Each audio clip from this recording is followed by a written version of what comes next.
Mungkin banyak yang pernah atau sedang mengalami ini. Saat usaha kita drop, bisnis orang tua juga anjlok, utang di mana-mana, orang-orang yang kita kenal jadi enggan bertemu. Bahkan kalau ketemu di jalan, mereka akan cari alasan untuk belok arah menghindari kita. Jangankan hanya teman, keluarga sendiri juga jadi enggan ngobrol-ngobrol lagi. Pacarmu mungkin akan minta putus dalam kondisi begitu. Namun saat kamu mulai bangkit atau bahkan berada di puncak, ekonomi membaik. Rumah dan mobilmu puluhan kali lipat lebih besar dan mewah dibanding orang-orang sekitar. Mendadak banyak orang ingin menemuimu. Orang-orang pun menyapa dengan ramah. Seolah dimanapun kamu berada, disitulah rumah saudaramu. Kondisi seperti ini adalah kondisi normal. Begitulah sebuah kehidupan dan hukum alam tercipta.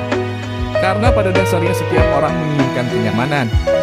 Saat kita berada di bawah dan terpuruk, orang-orang di sekeliling kita menghindar karena malas mendengar cerita sedih penuh kegagalan.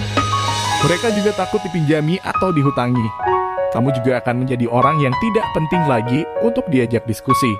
Karena apa yang bisa diharapkan dari orang yang gagal?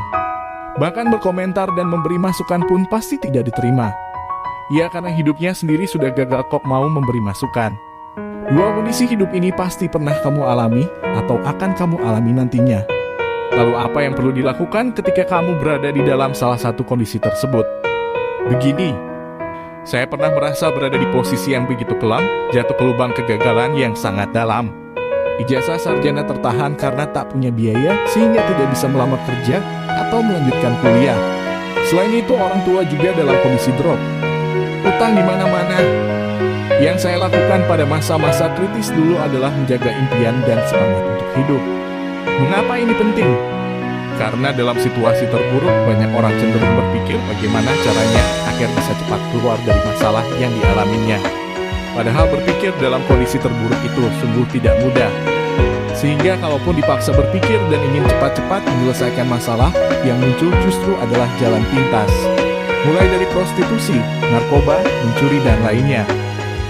Namun kalau kamu sudah berada di posisi yang cukup nyaman, bernasib lebih baik dari teman-teman yang lain, menurut saya kamu perlu memberi manfaat semaksimal mungkin. Setelah kebutuhan keluarga tercukupi, harus sedekah dan beri utangan kepada teman-teman yang membutuhkan. Sedekah dalam pemahaman saya sebagai orang awam bukan sebagai metode transaksi materi dengan Tuhan. Tidak bisa kita sedekah 1 juta misalnya, kemudian berharap dilipat gandakan menjadi 10 kali lipat. Memang ada beberapa hadits dan riwayat yang membahas bab sedekah ini dan sangat menggiurkan. Sehingga materi sedekah ini menjadi andalan salah seorang ustadz untuk berdakwah ke pelosok daerah.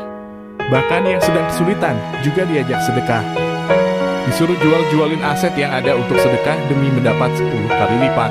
Sebab janji Tuhan untuk membalas dan melipat gandakan sedekah yang kita salurkan tidak tertuang dalam kontrak tertulis ataupun memiliki jangka waktu tertentu. Balasan Tuhan bisa langsung dan singkat, bisa bertahun-tahun, atau bahkan bisa di akhirat. Untuk itu jangan jual asetmu untuk bersedekah, bersedekahlah hanya jika kamu sudah memenuhi kebutuhan keluarga. Jika bukan karena harapan dilipat gandakan, lalu mengapa kita perlu bersedekah saat sedang jaya-jayanya? Karena roda kehidupan ini berputar. Hari ini jaya, besok atau lusa bisa saja berada di bawah lagi. Dan saat berada di bawah, apa kita tidak malu meminta-minta kepada Tuhan sementara saat jaya malah melupakan anjuran-anjurannya? Bukankah doa kita sama? Saat terpuruk dan berada di bawah, kita kerap berdoa dan berandai-andai. Kalau saya kaya pasti saya sumbang untuk si A. Bersedekah dan sebagainya. Jadi tak ada alasan untuk tidak kita lakukan. Begitu juga dengan alasan mengapa kita perlu memberi utangan terhadap teman-teman yang membutuhkan. Karena roda kehidupan ini berputar dan punya konsekuensi logis. Kalau bukan kamu yang memberi utangan, lalu siapa yang mau membantu teman-temanmu? Selain itu, beberapa tahun ke depan bukan tidak mungkin orang-orang yang berhutang kepadamu itu justru akan lebih sukses dan kamu akan perlu bantuan darinya. Intinya sih bagi saya adalah memberi manfaat dan membuat pondasi yang nyaman. Agar kalau suatu saat kita jatuh, masih ada orang yang mau menolong atau minimal ikut mendoakan. Yang repot kan kalau ada orang kaya raya tidak mau pinjamin uang pelit dan tidak bersedekah. Itu kalau dia jatuh miskin, rasanya akan membuat beberapa orang menjadi bahagia dan tertawa-tawa. Terakhir, saya tahu bahwa dua kondisi ini memiliki tantangan yang sama-sama berat.